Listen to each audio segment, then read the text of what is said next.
Hello and welcome to a brand new live edition of Al Sports Update alongside Rachel Zerby. I'm Patrick Johnstone, and today we decided to change up the scenery. That's right. We are here at the NFL Draft Experience along the Ben Franklin Parkway. And as you can see behind me, thousands of fans from all over the country are ready to get their weekend started here in Philadelphia. Now the fans here can test out their 40-yard dash times. They can check out an NFC and an AFC mock locker room. They can even take a zip line the length of an NFL field. It sounds like it's going to be a fun weekend down at the Parkway, but the real fun, it all starts tonight at 5:30 with the red carpet event. And one of the biggest names to walk the red carpet tonight is a Temple Owl. Linebacker Hassan Reddick is projected to fall somewhere in the middle of the first round. He's a name we've gotten to know well over the past couple of months, making headline after headline after headline. He even recently received a key to his hometown of Camden, New Jersey. Reddick is one of 21 players who got invited to the draft, and joining him will be his former head coach, Matt Rule, who is now in charge down at Baylor.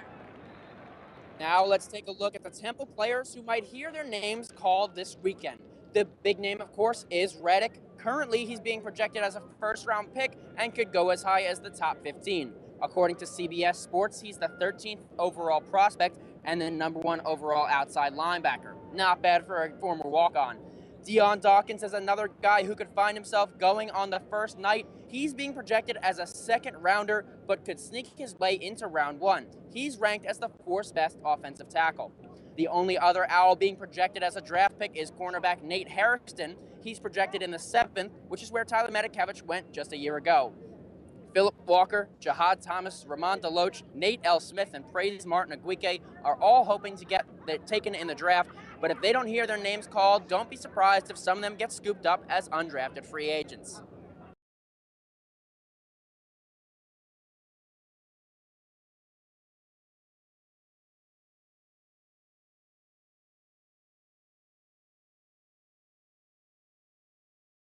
Most of all, I just wished it could have been me. I want to change the world, but at that point I didn't have an answer because I fully expected to die. Shock, hope, struggle, and the game of basketball at Temple University. Maybe in that order.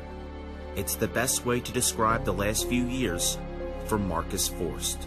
Dating back to June of 2014, Marcus has always had a strong passion for Temple basketball. Following his involvement in Fran Dunphy's summer basketball camp, Coach Dunphy saw something special in Marcus and knew that he could be a vital member of the Temple Owls. I was asked by Fran if I wanted to come to camp and work the camp as a referee during camp that year. One of the managers asked if I wanted to be a manager. It's not glamorous. I can assure you it's not glamorous, but it's something you get a chance to be a part of something else here at Temple University.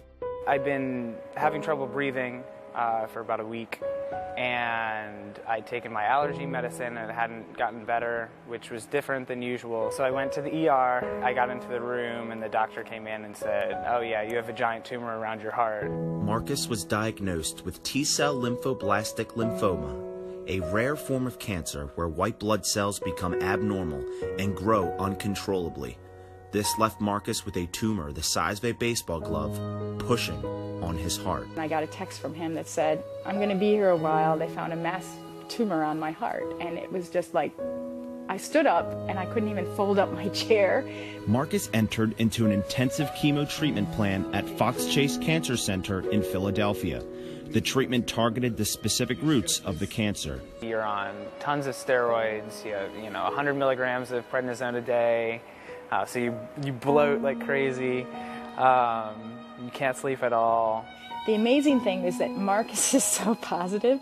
He would always say, "No, you cannot cry." In fact, he would be mad if he could tell I was crying. We're going to come down and visit with you. What can we bring you? And my recollection is that he said, "You know what, bring me some game films because I've missed a couple of games. And do me a favor, bring me a good attitude because I'm tired of talking about cancer. I want to beat this thing." 3 years later, with dozens of chemotherapy sessions behind him, the tumor is dead, and Marcus is cancer-free, back at Temple, continuing to follow the team that he loves. Last fall, I was actually full-time. I was a full-time student for the first time. With the basketball team, I clean floors in the morning because it works for my schedule. And the team has been supportive, and we're just so grateful for their support and that they keep allowing Marcus to be part of it. And I just couldn't be prouder to be part of the Temple family. So now, Marcus lives on, still getting chemo. His most recent trip coming over the Thanksgiving holiday. Statistically, Marcus has an 85% chance of survival over the next 5 years. So, he's now back where he belongs. For ESPNU Campus Connection, I'm Matt Bevenor.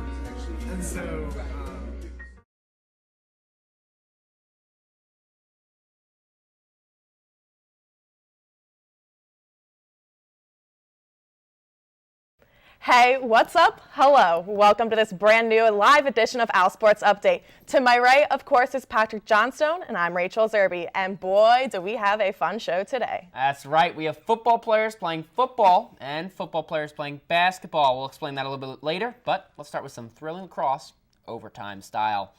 Now, it's rare to find an easy win in Big Ace lacrosse. A prime example came over the weekend against Marquette. First, we have Brenda McDermott giving it to the freshman Lizzie Federick. An early goal to cut the lead to 3 for Marquette. And then later, Megan Hoffman, another freshman, Olivia Thompson buries it. She had 4 goals on the game. Now, Marquette is actually going to tie this up late. Grace Gabriel on the penalty reset with the shot, and she gets it past the keep to tie it at 16. Now we're going to go sound up. Steph Hirsch on the call for Alice TV. McDermott shot and a goal scored for Brenda McDermott, and that'll be the game for Temple, who stays undefeated at home. Getting the Owls move to 8-2 on the season and 1-1 in the Big East. Clean sheet record at home. Now the win moves the Owls to 8-2 on the season, and with such a young team, it's easy to see how the coaching staff is having an impact moving this group along. Owl Sports Update's Blaze Coggin joins us live in the newsroom with a look at Bonnie Rosen and her coaching crew. Hey, Blaze. The women's lacrosse team is hoping to get back to the Big East Championship this year and are off to a good start so far, winning 8 of their first 10. The team's leadership starts at the top.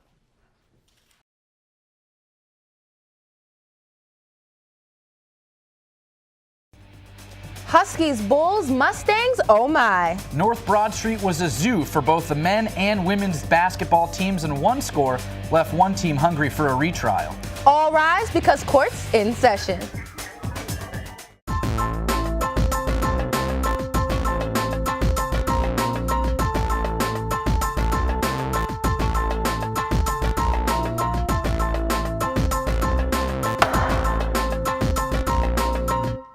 Hello and welcome to the Jam, or what we like to call Courts in Session. Alongside Brianne DeVille, I'm Max Merkin.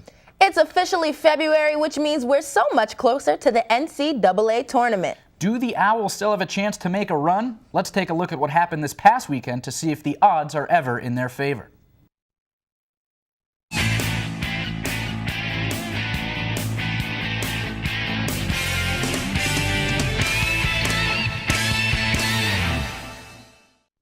Prior to the Temple-UConn men's basketball game last Sunday, the UConn Huskies sat at 11-10, half a game better than the Owls in the AAC.